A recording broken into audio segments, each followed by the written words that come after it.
Yes. Can I just again look? Considering the weather experiences we've had over recent years, I would have to compliment the OPW on a lot of the work they've done, because it's extraordinary. We had a lot of flooding, a lot of damage done, as you well know, Chairman. And on our own local radio station a couple of weeks ago on Shannonside Radio, I heard a warning about the low water levels on the River Shannon, a complete change in a short space of time in a season. So it is, I have to accept, difficult for agencies to deal with situations like that and take everything into consideration.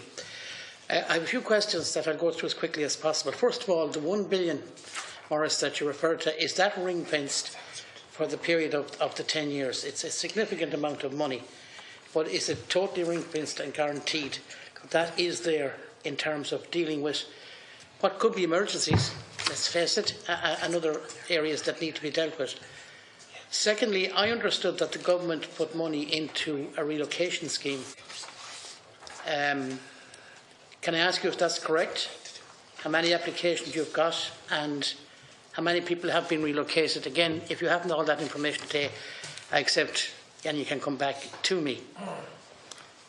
Also, the study of Turloughs, which I understand, Chair, would take a number of years to carry out. I think they are in progress, particularly I'm talking about two in Roscommon at the moment. I presume that they are in progress at the moment. And when do we envisage that we will have a report on those? Thirdly, have we got a maintenance budget, particularly for the River Shannon? We've heard a lot of talk about pinch points, and I'm sure, Maurice, you travel across the bridge in Lanesborough many a day, and you see the abhorrent growth that has come there that never was there. I fished as a young lad there, and we never had that growth, which is causing a lot of annoyance to fishermen. So is there a budget to remove that type of growth? Plus, as you well know, the amount of silt and peat that is in the River Shannon. I mean, capacity has been really badly affected over the years. And I want to know, is there a budget to cover that? Fourthly, in relation to flood defences, it appears to me that we're looking at masses of concrete as flood defences. And surely we should be eco-friendly and environmentally friendly and follow other parts of the world where they don't use these concrete defences, which will look appalling around towns like Roscommon or Carrick-on-Shannon. So, is it going to be where we are putting up flood defences that it's all going to be mass concrete? And finally, I know you have spoken about the issue of insurance. And again, some great work carried out in Ballinasloe and Galway. But unfortunately, again, residents, businesses, families cannot get their property insured.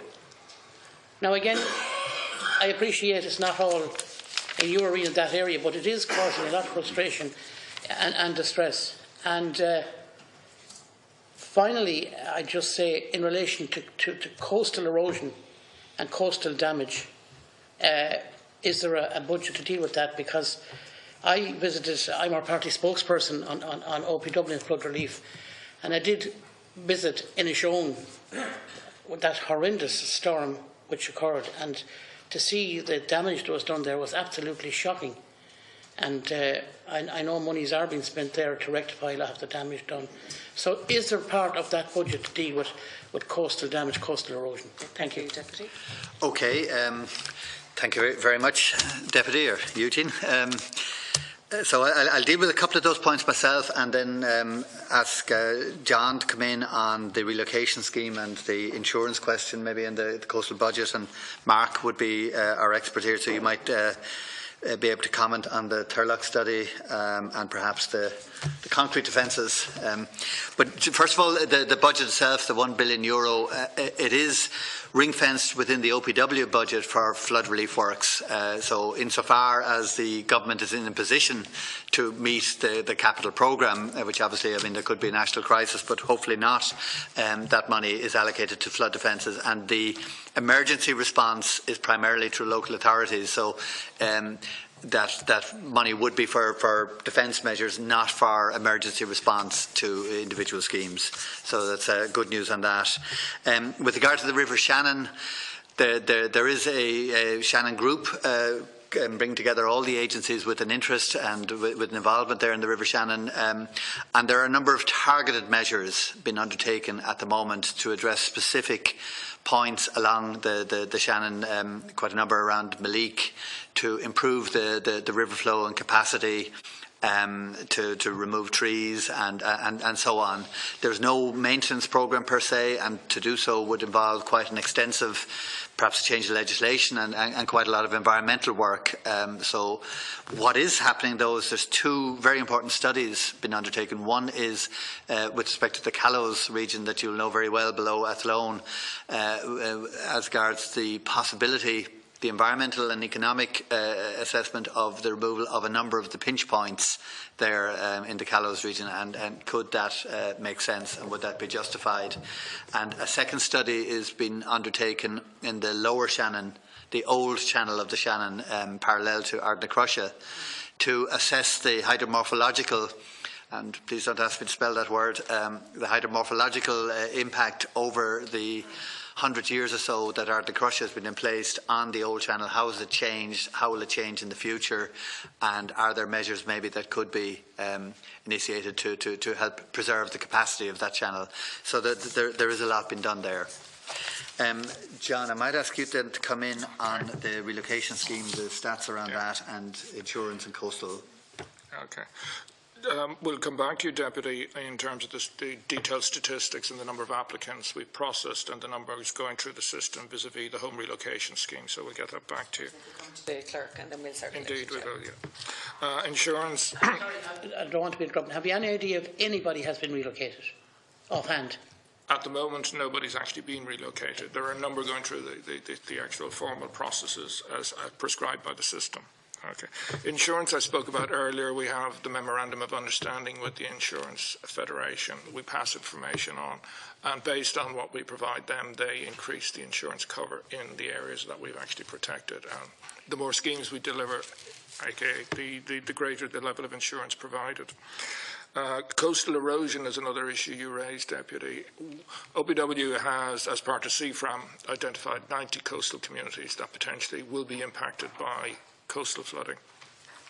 In all other respects, the respective local authorities have primary responsibility for dealing with issues of coastal erosion.